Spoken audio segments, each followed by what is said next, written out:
it's not something where you separate your whites, blacks, and greens. It's not like that. Okay. Just needed to ask, just in case I got this completely wrong, which I clearly did. Guys, it's good to have you. Thank you. Thank you so much. Okay, Renata, I'm going to start with you because can you explain what greenwashing is? Sure. I'll start there. Go basic. Quite simply, greenwashing is essentially where companies claim to be doing more from an environmental or sustainability perspective than they actually are. Wow. So they're reporting that they are taking, I guess, quite ambitious action, etc., where in reality that might not be the case. Huh. And similarly for targets that they may set as well, may not be as realistic as what they've... So we scam every area of life, even on the sustainability side of things. This is crazy, isn't it? Okay, now that I have a down-to-earth version of what greenwashing is, let's get into the nitty-gritties of it. Common signs of greenwashing. What do we look out for? It's a great question, and I think one that's becoming increasingly relevant because we're seeing more and more companies facing public scrutiny around some of the targets that they're setting and the commitments that they are making. And I'm going to take a step back first before I answer your question directly. Good. The thing is that I think sustainability and climate action is largely being viewed in isolation. So companies often have to consider various factors. So geopolitics, macroeconomics, local politics, regulatory environments, etc. They need to be assessing these, understanding what the potential impacts might be on their business viability, etc. And it's very interconnected and very complex as well. However, sustainability is often not considered within that kind of network of disciplines and has been viewed in isolation. And that has led to companies setting targets or making commitments that are very ambitious for what they can actually achieve, or on the flip side, may actually be quite vague and not really give complete insight into what a company's planning to actually do. So there are various signs that you can look out for. And as I mentioned, this kind of ambiguity in wording, a lack of transparency around what the commitment is, when it's going to be achieved, what kind of action a company will take to achieve those. We also find targets or commitments being made that may actually be irrelevant to a company's core business or operations, or may only address a portion of a company's actions or impact. So as an example, a company may look to reduce their travel emissions. Meanwhile, they're also an oil and gas producer, and that is having a whole major impact on its own, but they're only focusing on emissions from travel. So it really is quite important to dig into the details and I guess the underlying information of these targets. And so in order to avoid greenwashing or potential greenwashing risk and mitigate against this, companies do need to look at setting clear targets and using very clear language. And I often like the framework SMART for a target. So it needs to be specific, measurable, achievable, relevant, and time-bound. So with those, you're kind of guaranteed to have, I think, a solid target in place. We need to ensure that they are using recognized international best practice standards and methodologies, so aligning with best practice.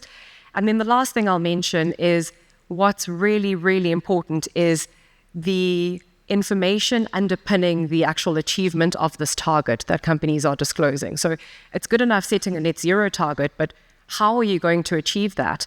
What technologies are you going to use? When are you going to use them? Where's the financing coming from?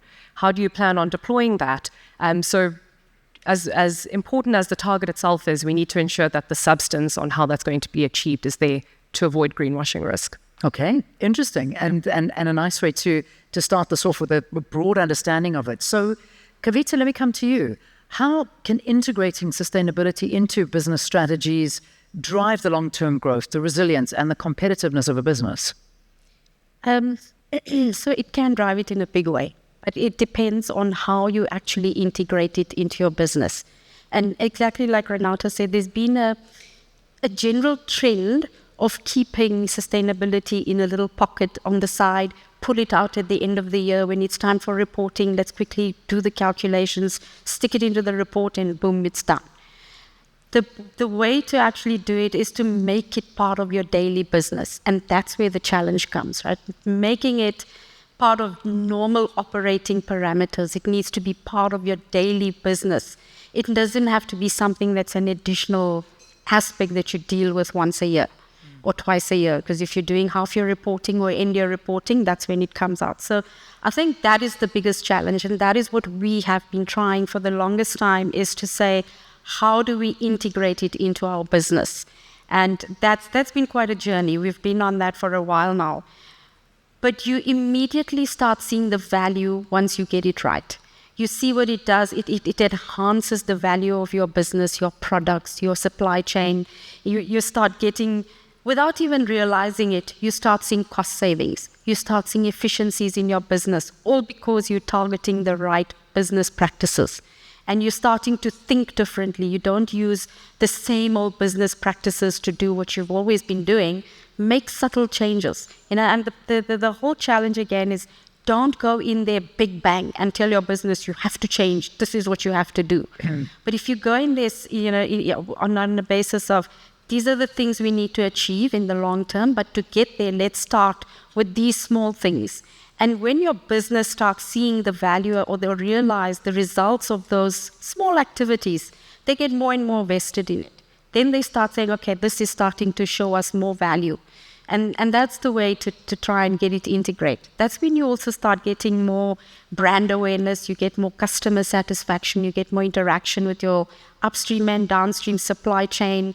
You become an attractive option as an employer as well. You're a company that's responsible, doing the right thing for the right reasons.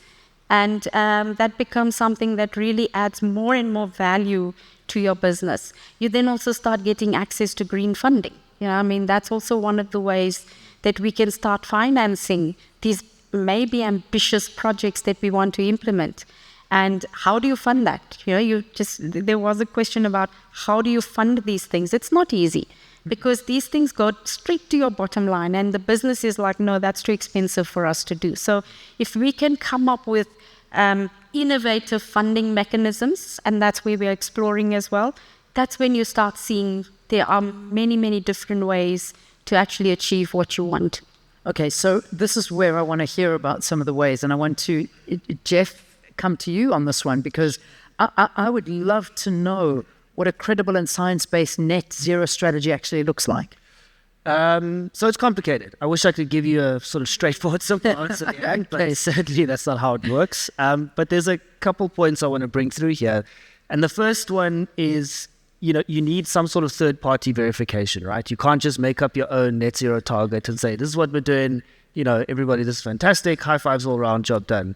I think you need someone to actually review and validate that. And at South Pole, we are kind of strong advocates of the Science-Based Target Initiative, the SBTI, because they very closely align with the Paris climate goals of a 1.5 degree world, and they follow the GHG protocol for your sort of carbon accounting. So there's a very clear framework and methodology to use when setting up this strategy. It's not easy to do. It's very rigorous and strenuous, and very often companies fail to meet those standards. But I think what they require is really a broad look at your net zero target. Now, in the past, the SBTI used to have a thing where you could set a target for, say, 2030, 2050 to be net zero by then, and then, that was pretty much the end of it. There weren't these intermediate goals that Renata and Kavita were talking about. There wasn't a requirement to have that. They've recently released their sort of new standard, and within that, they're now making it very clear that you have to have intermediate goals. So you can have a 2030, 2050 net zero strategy. That's fantastic. But what are you doing in 2025? What are you doing in 2026? And what does that look like? And you have to disclose that annually, very transparently, not just to SBTI, but to the public, so that we can all see where you are and whether or not you're on track. And on top of that, you have to revalidate your baseline of emissions every 5 years at a minimum to make sure that, if you set a net zero by 2030, by 2025, where are you, and are you still on track to do that? And if you're not, you're gonna be called out and held accountable for it. So I think that's kind of two key points to raise here.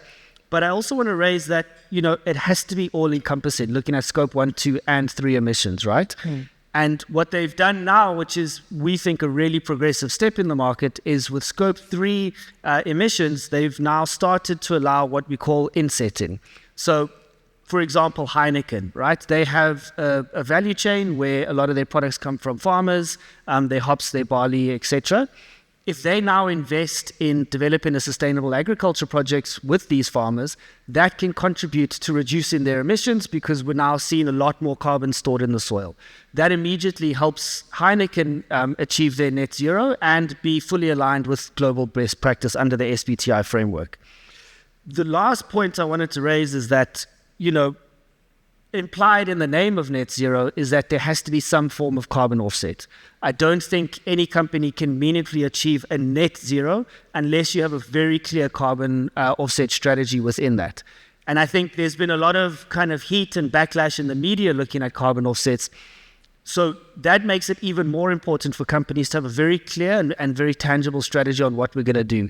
SBTI makes it clear, and their guidance is always that it has to be high integrity carbon projects, that if it's considered a low integrity carbon project, it will not contribute towards your net zero target. High integrity projects, what that means, there's been this broad assumption that it has to be a removal project. I don't think that's the case. I think avoidance projects such as REDD+ still have a role to play, but they have to match with the ICVCM, the sort of commission on the Integrity Commission for the Voluntary Carbon Market. They've set and reviewed all of the standards. They've done a deep due diligence on all of them, and they've kind of sifted through them to say, okay, these are really high integrity and these we can trust. These methodologies, they need work and they need updating, and the standards are updating those sort of carbon accounting methodologies.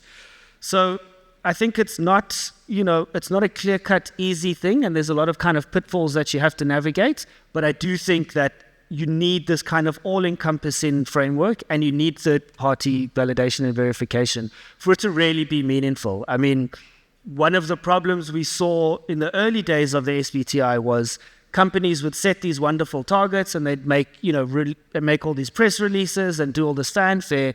And then very quietly, 5 years later, when they were off track, they would pull out from the framework, and there would be zero press releases and zero fanfare. And that's something that they just can't allow to happen anymore. So we need that level of transparency and accountability within these broader frameworks. Sure. This is intense. My goodness. I mean, and I'm sure anybody listening out there is feeling the same way. I know I was with my auditor from APSA at the table. She listening very much so to this one. I know you wanted this one and all of the reporting associated with it, because this is becoming part and parcel of the way business has to act. But Kurt, perhaps you can give us a little bit more. How can companies ensure this transparency and ensure this accuracy in their carbon accounting and emissions reporting? Okay. I think Renata and Kavita already mentioned some very practical elements, and maybe I will repeat some of them.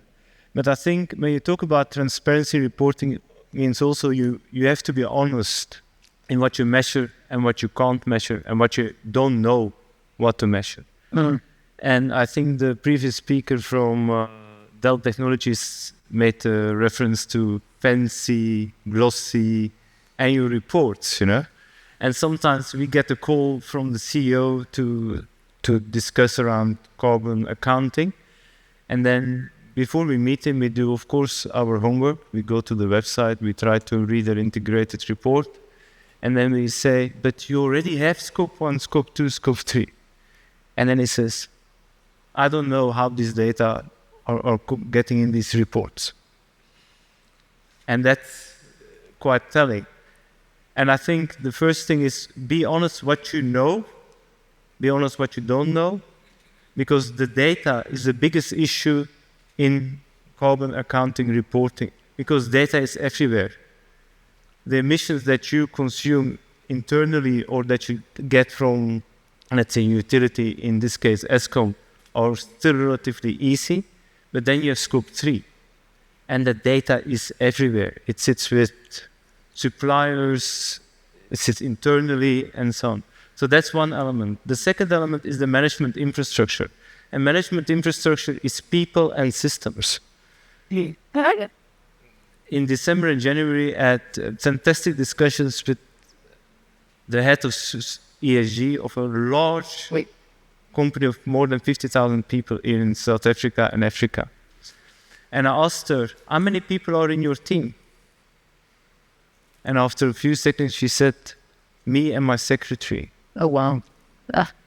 So that's also an important element.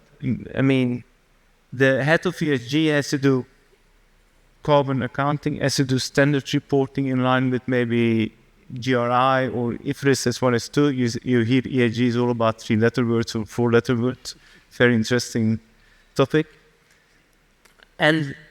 But they don't have the team. If you look at, for instance, a finance team, to get the financial report, they have debtor clerk, creditor clerk, financial people, a whole system. While the head of ESG has to get support from different parts of the business. In her case, she had all these different business units